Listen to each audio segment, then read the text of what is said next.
کچھ عورتیں آ گئی ملنے کے لیے. شاہ صاحب پتہ چلا آپ آئے حضور شریف سے تبلیغ کا دورہ زیارت ملنے کے لیے. تو کہنے لگی کہ صاحب ہم نعت خانہ ہم نعت خانی کریں گے.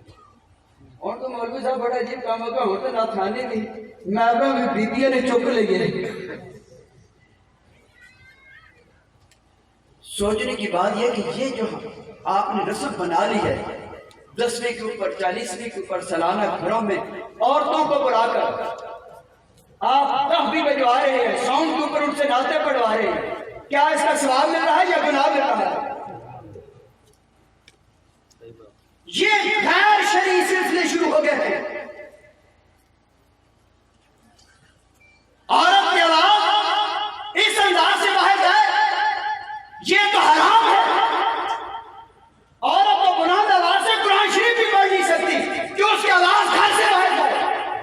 اور یہاں کتنا افسوس کی بات ہے, عورت نعت پڑھی ہوتی باہر محلے میں, نوجوان کھڑے یہ آوازیں لگا رہے ہوتے ہیں کہ یہ فلان چودھری کی ہے, فلان ملک کی ہے, فلان کی بیٹی ہے. اس سے تو برائیاں پیدا ہو رہی ہیں. تو ساتھ ہی مجھے کہنے لگے حضور دعا فرمائے اللہ مجھے حضور نبی کریم رؤوف رحیم کی زیارت نصیب کرے. جو ہی اس نے یہ جملہ کہا تو ایک لڑکی اندر آئی 15-16 سال کی, نہیں برہنہ لباس میں, نہ اس کا بازو قمیض کے نہ کچھ سلسلہ, بڑا عجیب, شرم کے مارے میں تو دیکھ ہی نہ سکتا. کہنے لگی شاہ صاحب یہ میری بیٹی ہے. میں نے کہا بہن معذرت کے ساتھ میرا یہ ایمان اور یقین ہے اگر تو اپنی اس بیٹی کو لباس پہنا دے تو ہو سکتا ہے اللہ کریم تجھے اپنے محبوب کی زیارت نصیب کر دے. اس کے لیے وظیفوں کی ضرورت نہیں ہے, اس کے لیے کوئی ارادہ وظائف کرنے کی ضرورت نہیں ہے. اپنی بیٹی کو میرے کریم آقا مولا صلی اللہ علیہ وسلم کی پسند کا لباس پہنا دے جو میرے مصطفیٰ کریم نے پسند کیا. سبحان اللہ. اللہ ہمیں دین سمجھنے کی توفیق عطا. اپنے گھروں کا ماحول اسلامی ماحول بنے کہ ہم فلاں کے مرید ہیں. مرید کون ہوتا ہے؟ مرید وہ ہوتا ہے جو اپنے ارادے کو اپنے شیخ کے ارادے کے تابع کرتا ہے, جو پیر کی پسند کو اپنی پسند بناتا ہے, پیر کی ناپسند کو اپنی ناپسند بناتا ہے. اور ہمارا سب سے بڑا پیر خانہ وہ میرے مصطفیٰ کریم کا گھرانہ ہے, وہ میرے مصطفیٰ کریم کا گھرانہ ہے.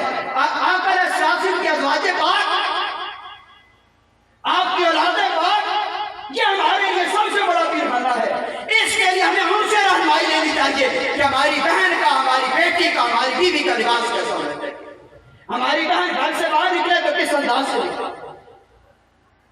آج بڑا افسوس ہے مولویوں نے ایک کو حدیث دوستوں کو یاد کرا چکی کہ جی عورت کا قبرستان پہ جانے کا نہیں. ایک کو حدیث سارے نہ پتہ, کوئی کسی کا خامد فوت ہو جائے تو انہوں نے حضرت جی خامد فوت ہو گئے, اے بی بی اپنے خامد کی قبر تے جا سکتی ہے, ادا باپ فوت ہو گیا بیٹی باپ کی قبر تے جا سکتی ہے. یہ حدیث ہر کوئی پوچھتا ہے.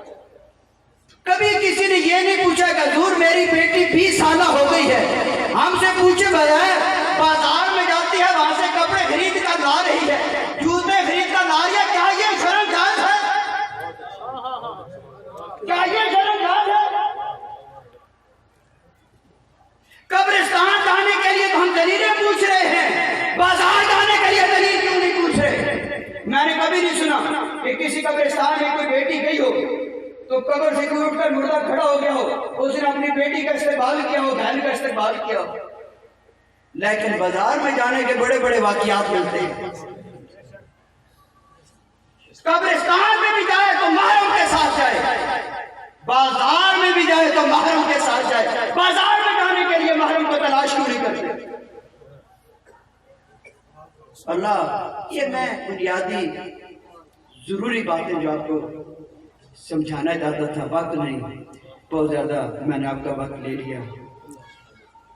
اللہ کریم آپ کی محبتوں کو قبول فرمائے. آپ جس محبت پیار کے ساتھ اتنی سفر کی صحبتیں برداشت کر کے آئے, اللہ آپ کی اس محبت کو قبول فرمائے. آمین. اور جو کچھ آپ ہمیں سمجھ کر آتے ہیں, میں نے گنبد خضرا کے سامنے کھڑے ہو کر بھی, بیت اللہ شریف کے سامنے کھڑے ہو کر بھی التجا کی کہ پروردگار لوگ جو کچھ ہمیں سمجھ کر پیار کرتے ہیں، پروردگار ہمیں وہ کچھ بننے کی توفیق عطا۔ اللہ پاک میری اور آپ کی حاضری قبول و منظور فرمائے۔ اب جن دوستوں نے داڑھی رکھی وہ کھڑے ہو جائیں، انہیں دربار شریف کی طرف سے جو تحفہ ہمیشہ دیا جاتا ہے وہ دیا جائے گا، اور اس کے بعد دعا ہوگی اور نماز ہوگی، پھر لنگر تقسیم ہوگا۔